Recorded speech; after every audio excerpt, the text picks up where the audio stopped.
ओम शांति। आज 25 मई 2025। आज अव्यक्त बाप दादा के अव्यक्त मधुर महावाक्य सुनते हैं।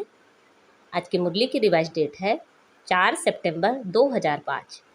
मुरली का टॉपिक है शिक्षा के साथ क्षमा और रहम को अपना लो। दुआएं दो, दुआएं लो, तो आपका घर आश्रम बन जाएगा।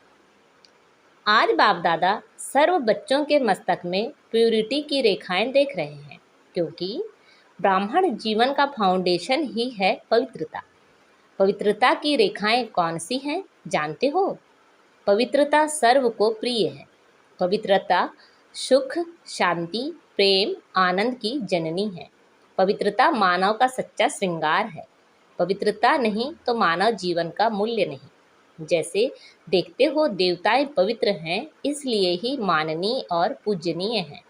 पवित्रता नहीं तो मानव जीवन को आजकल देख रहे हो। बाप दादा ने आप सभी बच्चों को ब्राह्मण जन्म का वरदान यही दिया, पवित्र भव, योगी भव। जिस आत्मा में पवित्रता है उसकी चाल चलन चेहरा चमकता है। इसलिए पवित्रता ही जीवन को श्रेष्ठ बनाने वाली है। वास्तव में आप सब बच्चों का आदि स्वरूप ही पवित्रता है, अनादि स्वरूप भी पवित्रता है। ऐसी पवित्र आत्माओं की विशेषताएं उनकी जीवन में सदा पवित्रता की पर्सनालिटी दिखाई देती है। पवित्रता की रियलिटी, पवित्रता की रॉयल्टी चेहरे और चाल में दिखाई देती है। यह रेखाएं जीवन का श्रृंगार हैं, रियलिटी है। मैं अनादि आदि स्वरूप इस स्मृति से समर्थ बन जाता हूँ। रॉयल्टी है, स्वयं भी सम्मान में और हर एक को सम्मान देकर चलने वाला। पर्सनालिटी है, सदा संतुष्टता और प्रसन्नता, स्वयं भी संतुष्ट और अन्य को भी संतुष्ट करने वाले। पवित्रता से प्राप्तियां भी बहुत हैं। बाप दादा ने आप सभी बच्चों को क्या क्या प्राप्ति कराई है वह जानते हो ना? कितने खजानों से भरपूर किया है। अगर प्राप्तियों को स्मृति में रखें तो भरपूर हो जाए। सबसे पहला खजाना दिया है ज्ञान का खजाना, जिससे जीवन में रहते दुख और शांति से मुक्त हो जाते। व्यर्थ संकल्प, निगेटिव संकल्प, विकल्प, विकर्म से मुक्त हो जाते हैं। अगर कोई भी व्यर्थ संकल्प व विकल्प आता भी है तो ज्ञान के बल से विजयी बन जाते हैं। दूसरा खजाना है याद योग, जिससे शक्तियों की प्राप्ति होती है और शक्तियों के आधार से सर्व समस्याओं को, सर्व विघ्नों को सहज पार कर लेते हैं। तीसरा खजाना है धारणाओं का, जिससे सर्व गुणों की प्राप्ति होती है। और चौथा खजाना है सेवा का, जिससे सेवा करने से जिसकी सेवा करते हो उसकी दुआएं मिलती हैं, खुशी प्राप्त होती है। इतने खजाने बाप द्वारा सभी बच्चों को प्राप्त होते हैं। बाप सभी को एक जैसे ही खजाने देते हैं, कोई को कम कोई को ज़्यादा नहीं देते हैं, लेकिन लेने वालों में फ़र्क हो जाता है। कोई बच्चे तो खजाने को प्राप्त कर खाते पीते मौज करते और फिर मौज में ख़त्म कर देते हैं, और कोई बच्चे खाते पीते मौज करते जमा भी करते हैं, और कोई बच्चे कार्य में भी लगाते लेकिन बढ़ाते जाते हैं। बढ़ाने की चाबी है खजाने को 100 के प्रति और दूसरों के प्रति यूज करना। जो यूज करता है वह बढ़ाता है। जो अपने आप से पूछो कि यह विशेष खजाने जमा हैं, क्या कहेंगे? हाँ या थोड़ा थोड़ा। जिसके पास यह खजाने जमा हैं वह सदा भरपूर रहता है। देखो, कोई भी चीज़ भरपूर रहती है ना तो हलचल नहीं होती है। अगर भरपूर नहीं होती है तो हलचल होती है, हिलती है। कोई भी चीज़ को अगर पूरी रीति से भर कर नहीं दो तो वह हिलती है। तो यहाँ भी अगर सर्व खजानों से भरपूर नहीं है तो हलचल होती है। सदा यह नशा रहे कि बाप के खजाने मेरा जन्म सिद्ध अधिकार है, बाप ने दिया है, आपने लिया तो सब खजाने किसके हुए? आपके हो गए ना। तो जिसके पास खजाने हैं वह कितना नशे में रहता है। जैसे छोटा सा राजा का लड़का राजकुमार होता है, पता भी नहीं होता कि बाप के पास क्या क्या खजाना है, लेकिन नशा रहता है कि बाप के खजाने मेरे खजाने हैं, और खजाने की खुशी में रहता है। अगर खुशी कम रहती है तो उसका कारण क्या होता है? बाप ने तो खजाने दिए हैं, सुना, लेकिन एक हैं सुनने वाले, दूसरे हैं समाने वाले। जो समाने वाले हैं वह नशे में रहते हैं। आज नए नए बच्चे भी आए हैं। बाप दादा आप लकी बच्चों को आप सबके भाग्य की मुबारक दे रहे हैं। अपने भाग्य को पहचाना है। परमात्मा प्यार, अविनाशी प्यार, जो सिर्फ एक जन्म नहीं चलता, अनेक जन्म सदा ही प्यार कायम रहता है। क्योंकि यह जो समय चल रहा है, यह समय भी संगम युग, भाग्यवान युग है। सतयुग को भी भाग्यवान कहते हैं, लेकिन वर्तमान संगम युग का समय उससे भी भाग्यवान है। क्यों? इस संगम युग में ही बाप द्वारा अखंड भाग्य का वरदान वर्षा प्राप्त होता है। तो ऐसे संगम युग में भाग्यवान समय में आप सभी अपना भाग्य लेने के लिए पहुंच गए हो। बाप दादा बच्चों को बहुत एक सहज पुरुषार्थ की विधि सुनाते हैं। सहज चाहते हो ना, मुश्किल तो नहीं चाहते हो ना। इन बच्चों को, पुरानों को तो भाग्य की सहज विधि मिल गई है, मिली है ना। सबसे सहज, और कुछ भी नहीं करना, सिर्फ एक बात करना। एक बात को तो कर सकते हो ना, हाँ करो या ना करो। कहो हाँ जी, तो सबसे सहज विधि है अमृत वेले से लेके सबको जो भी मिले उससे दुआएं दो, दुआएं लो। चाहे क्रोधी भी आवे, लेकिन आप उसको भी दुआएं दो और दुआएं लो, क्योंकि दुआएं तीव्र पुरुषार्थ का बहुत सहज यंत्र है। जैसे साइंस में रॉकेट है ना, तो कितना जल्दी कार्य कर लेता है, ऐसे दुआएं देना और दुआएं लेना, यह भी एक बहुत सहज साधन है आगे बढ़ने का।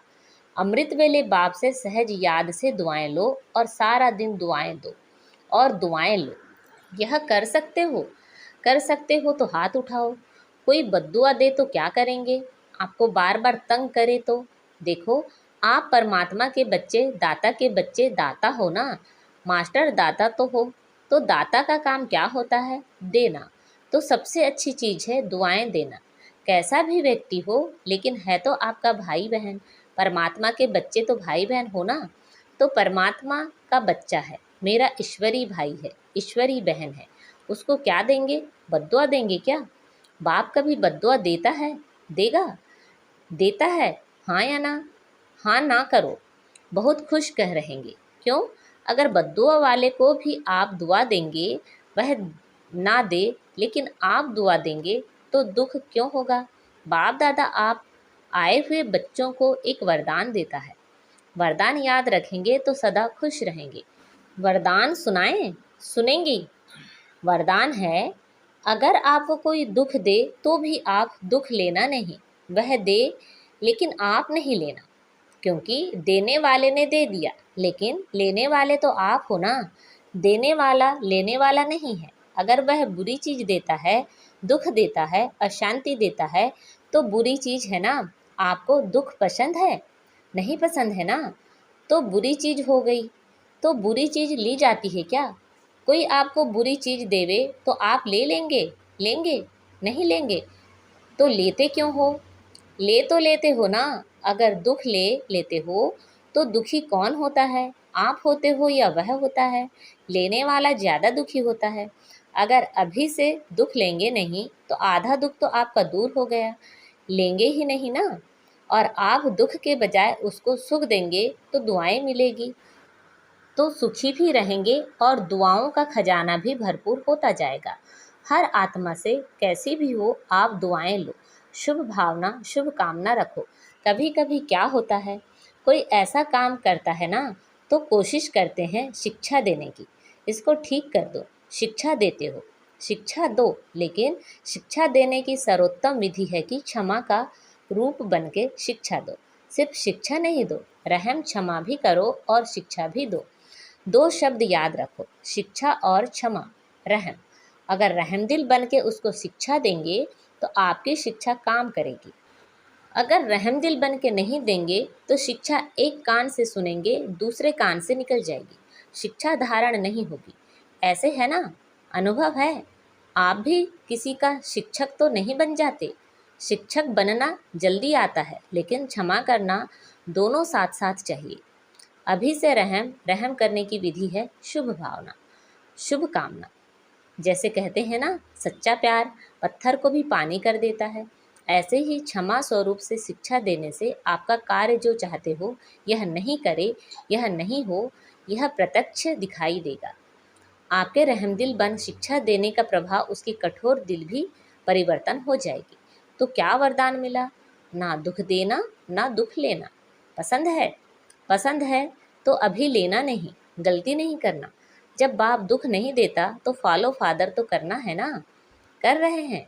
कभी कभी थोड़ा डांट देते हो, डांटना नहीं, रहम करो, रहम के साथ शिक्षा दो। बार बार किसी को डांटने से और ही आत्मा जो है ना वह दुश्मन बन जाती है, घृणा आ जाती है। परमात्मा बच्चे हो ना, तो जैसे बाप पतित को भी पावन बनाने वाला है, तो आप दुखी को सुख नहीं दे सकते हो। अभी जाकर ट्रायल करना। ट्रायल करेंगे ना तो पहले चैरिटी बिगन्स एट होम। परिवार में अगर कोई दुख देवे तो भी दुख लेना नहीं, दुआएं देना, रहमदिल बनना। पहले घर वालों को करो। आपके घर का प्रभाव मोहल्ले में पड़ेगा, मोहल्ले का प्रभाव देश में पड़ेगा, देश का प्रभाव विश्व में पड़ेगा।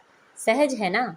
अपने परिवार में शुरू करो, क्योंकि देखो एक भी अगर क्रोध करता है तो घर का वातावरण क्या हो जाता है। घर लगता है या युद्ध का मैदान लगता है। उस समय अच्छा लगता है? नहीं लगता है ना। आप लोगों के लिए भी है। आज वीआईपीज के साथ मधुबन वाले समर्पित भाई बहनें भी सामने बैठे हैं, अपने अपने साथियों से, अपने अपने कार्यकर्ताओं से। ना दुख लेना ना दुख देना, दुआएं देना और दुआएं लेना। अगर आप अधिकार से ऐसे समय पर भी दिल से मेरा बाबा कहेंगे, परमात्मा बाबा मेरा बाबा, तो कहावत है कि भगवान सदा हाजिर है। अगर आपने दिल से अधिकार रूप में ऐसे समय में मेरा बाबा कहा, तो बाप हजूर हाजिर हो जाएगा। क्योंकि बाप किस लिए है? बच्चों के लिए तो है। और अधिकारी बच्चे को बाप सहयोग नहीं दे, यह हो नहीं सकता है, असंभव है। तो परिवर्तन करके जाना, जैसे आए वैसे नहीं जाना, परिवर्तन करके ही जाना। क्योंकि देखो इतना खर्चा करके आए हो, टिकट तो लगी ना, खर्चा भी किया, समय भी दिया, तो उसकी वैल्यू तो रखेंगे ना। तो वैल्यू है स्व परिवर्तन से पहले घर का परिवर्तन, फिर विश्व का, देश का परिवर्तन। आपका घर आश्रम बन जाए, घर नहीं आश्रम। वैसे शास्त्र भी कहते हैं गृहस्थ आश्रम, लेकिन आज आश्रम नहीं है। आश्रम अलग है, घर अलग है। तो घर को आश्रम बनाना, दुआएं देना और लेना, यह आश्रम का कार्य है। आपका घर मंदिर बन जाएगा। मंदिर में मूर्ति क्या करती हैं? दुआएं देती हैं ना। मूर्ति के आगे जाकर क्या कहते हैं? दुआएं दो, मर्सी मर्सी करके चिल्लाते हैं। तो आपको भी क्या देना है? दुआ। ईश्वरी प्यार दो, आत्मिक प्यार, शरीर का प्यार नहीं, आत्मिक प्यार। आज प्यार है तो व्यर्थ का प्यार है, सच्ची दिल का प्यार नहीं है। स्वार्थ होगा तो प्यार देंगे, स्वार्थ नहीं होगा तो डोंट केयर। तो आप क्या करेंगे? आत्मिक प्यार देना, दुआ देना, दुख ना लेना, ना दुख देना। देखो आपको चांस मिला है, बाप दादा को भी खुशी है। इतने जो भी सब आए हैं, भारत के करीब 250 वीआईपीज रिट्रीट में आए हुए हैं। इतने घर तो आश्रम बनेंगे ना, बनाएंगे ना पक्का, कि थोड़ा थोड़ा कच्चा।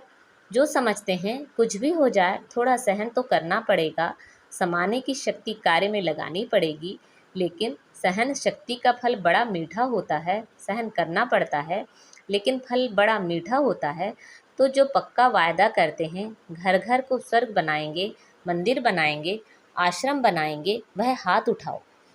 देखा देखी में नहीं उठाना, क्योंकि बाप दादा हिसाब लेगा ना। देख कर नहीं उठाना, सच्चा सच्चा मन का हाथ, मन से हाथ उठाओ। अच्छा दादियाँ, इनको इसकी क्या प्राइस देंगे? हाँ बोलो। दादी इतने मंदिर बन जाएंगे तो आप उसको क्या प्राइस देंगी? अपने घर वालों को ले आवे। यह तो प्राइस नहीं दी, यह तो काम सुना दिया। बाबा जो आज्ञा करेंगे। देखो प्राइस तो आपको मिल जाएगी, कोई बड़ी बात नहीं है। लेकिन बोले, आप जाने के बाद अपनी धारणा से परिवर्तन करना और 15 दिन के बाद, मास के बाद अपने रिजल्ट लिखना। जो एक मास भी दुख नहीं लेगा ना देगा, उसको बहुत अच्छी प्राइस देंगे। अगर आप आएंगे तो मुबारक है, अगर नहीं आ सकेंगे तो भी सेंटर पर भेजेंगे। अच्छा, चारों ओर के देश विदेश के बच्चों की याद बाप दादा को मिली है। चाहे फ़ोन द्वारा याद भेजी है, चाहे पत्र द्वारा, चाहे दिल में याद किया है। तो बाप दादा सभी बच्चों को, चाहे भारत के चाहे विदेश के, रिटर्न में दुआएं और याद प्यार पदम गुणा दे रहे हैं। चारों ओर के परमात्मा प्यार के अधिकारी बच्चों को, चारों ओर सर्व खजानों से भरपूर, निर्विघ्न, निर्विकल्प, निर्व्यर्थ संकल्प कर रहने वाली श्रेष्ठ आत्माओं को, साथ साथ सर्व परिवर्तन करने और कराने के उमंग उत्साह में उड़ने वाले बच्चों को, साथ साथ बाप दादा को सच्ची दिल का समाचार देने वाले सच्चे दिल वाले बच्चों को विशेष दिलाराम के रूप में, बाप के रूप में, शिक्षक के रूप में, सद्गुरु के रूप में पदम गुणा याद प्यार और नमस्ते। आज बाबा ने हमें वरदान दिया है, भटकती हुई आत्माओं को यथार्थ मंजिल दिखाने वाले चैतन्य लाइट माइट हाउस भव। भटकती हुई आत्माओं को यथार्थ मंजिल दिखाने वाले चैतन्य लाइट माइट हाउस भव। किसी भी भटकती हुई आत्मा को यथार्थ मंजिल दिखाने के लिए चैतन्य लाइट माइट हाउस बनो। इसके लिए 2 बातें ध्यान पर रहे। हर एक आत्मा की चाहना को परखना, जैसे योग्य डॉक्टर उसे कहा जाता है जो नब्ज को जानता है, ऐसे परखने की शक्ति को सदा यूज़ करना। दूसरा, सदा अपने पास सर्व खजानों का अनुभव कायम रखना। सदा यह लक्ष्य रखना कि सुनाना नहीं है, लेकिन सर्व संबंधों का, सर्व शक्तियों का अनुभव कराना है। आज का स्लोगन है, दूसरों की करेक्शन करने के बजाय एक बाप से ठीक कनेक्शन रखो। दूसरों की करेक्शन करने के बजाय एक बाप से ठीक कनेक्शन रखो। अच्छा, अव्यक्त इशारे। रूहानी रॉयल्टी और प्योरिटी की पर्सनालिटी धारण करो। अपना निजी स्वरूप व वरदानी स्वरूप सदा स्मृति में रहे तो अपवित्रता और विस्मृति का नाम निशान समाप्त हो जाएगा। विस्मृति व अपवित्रता क्या होती है? अब इसकी अविद्या होनी चाहिए, क्योंकि यह संस्कार व स्वरूप आपका नहीं है, बल्कि आपके पूर्व जन्म का है। अभी आप ब्राह्मण हो, ये तो शूद्रों के संस्कार व स्वरूप है। ऐसे अपने से भिन्न अर्थात दूसरे के संस्कार अनुभव होना, इसको कहा जाता है न्यारा और प्यारा। अच्छा, ओम शांति।